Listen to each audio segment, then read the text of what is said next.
Renewed fighting between the UN-backed DRC army and the M23 broke out last month.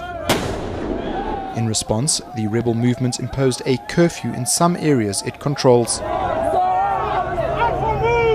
Residents are not allowed to move around after 7 at night. The UN says this is unacceptable.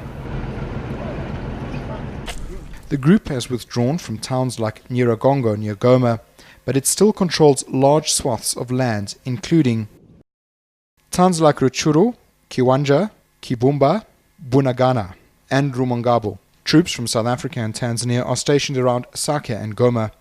They'll soon be joined by soldiers from Malawi. Together, they make up the UN Intervention Brigade. Analysts are not convinced that the 3,000-strong brigade is enough to neutralize armed groups. The key factor for the UN is that it must not just clearly understand and accept, but make clear that it is understood that the problem is not just one of M23. The problem is also the former the FDLR. If you look further north, it's the Lord's Resistance Army, the Allied Democratic Forces. If you look further south, it's a Burundi National Liberation Front starting up again.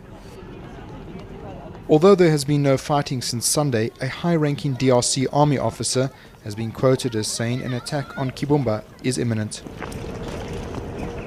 News that moves. eNCA.com.